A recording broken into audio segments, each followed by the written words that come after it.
신종 코로나 바이러스 감염자가 국내에서 처음으로 확인됐습니다. This is the first pandemic caused by coronavirus. 세계보건기구 WHO는 코로나19를 비롯해서 신종 전염병 대부분이 야생 동물과의 접촉에 의해 발생한 것이라면서 고병원성 조류 인플루엔자 AI로 전국에서 2천만 마리 넘는 가금이 처분됐습니다.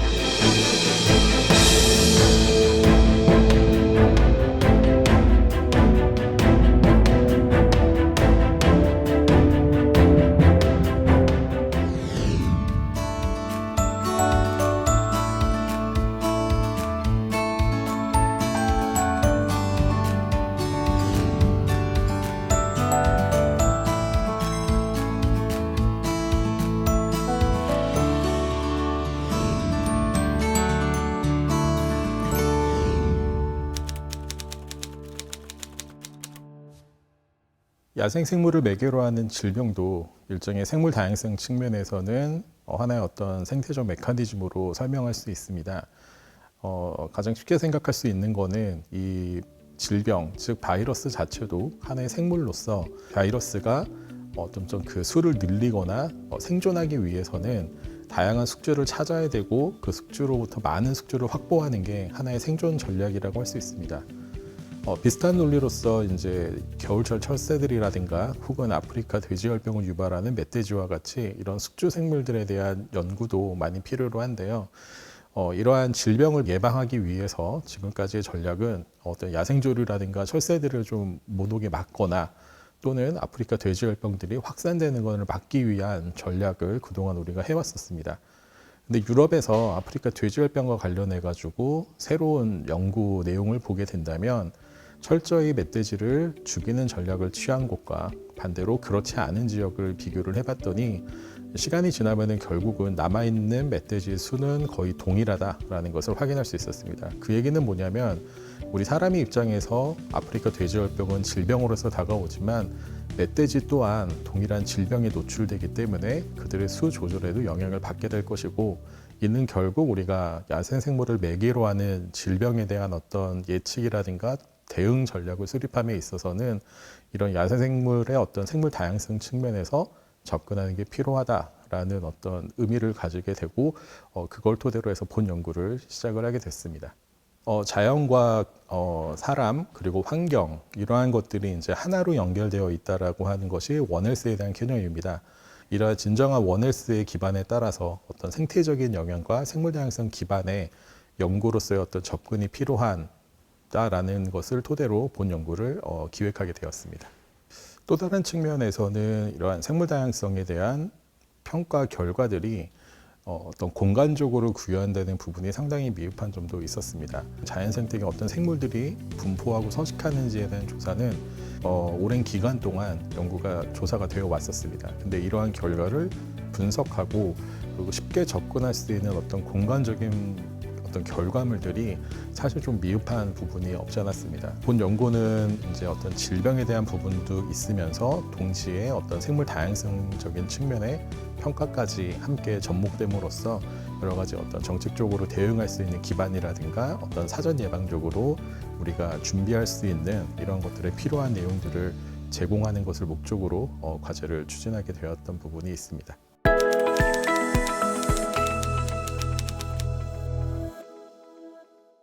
우리가 어떤 도시를 개발을 할 때 어떤 생활의 어떤 편의라든가 혹은 어떤 삶의 질 향상을 위해서 공원을 만든다든가 어떤 생태적인 연결 도로들을 우리가 많이 만들게 됩니다. 결국 이 얘기는 우리가 이용할 수 있는 녹지 공간이 늘어나는 것이지만 반대로 주변 생태계에 있는 야생동물들로 하여금 도심 내로 유인할 수 있는 환경도 같이 마련이 됩니다. 이때에 만약에 어떤 질병 매개의 생물이 그걸 통해서 유입이 된다면 이거는 어떤 그런 원헬스 측면에서의 위험성을 증가시킬 수가 있기 때문에 이제는 하나하나를 나누어서 보기보다는 하나로 좀 연결해서 종합적으로 접근해야 되는 부분이 필요하기 때문에 진정한 원헬스로의 어떤 정책적 함의를 가지고 있다라고 생각할 수가 있습니다. 또 다른 측면에서의 정책적 함의라고 한다면 지금까지 바라봤던 야생생물 매개 질병에 있어서의 야생생물은 좀 우리가 줄여야 되는, 감소시켜야 되는 혹은 우리가 질병을 막기 위해서 조금 멀리 해야 되는 이런 측면으로 접근을 했던 것이 사실입니다. 그 생물의 어떤 수가 줄어들거나 혹은 분산되는 이러한 영향들을 생물 다양성 측면에서 좀 다시 바라봐야 되는 좀 새로운 시각도 필요한 정책적인 부분도 있습니다.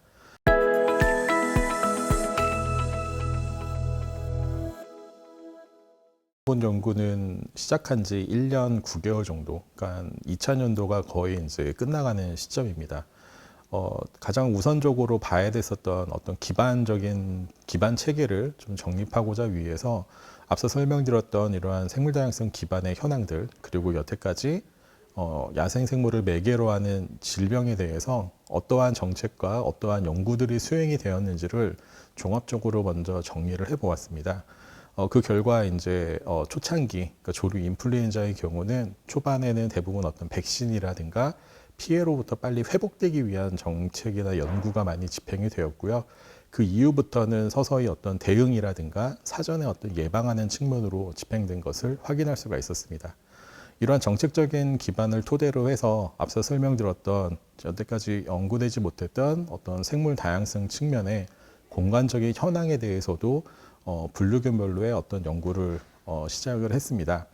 대표적인 것이 이제 그런 조류 인플루엔자와 관련해서 철새들이 많이 오는, 즉 새들의 생물 다양성이 높은 지역에 실제 가금 시설이 어떻게 분포하는지를 저희가 분석을 해보았는데 놀랍게도 생물 다양성이, 조류에 대한 다양성이 높은 지역에서 가금 시설이 많이 분포하고 있는 것을 확인할 수 있었습니다.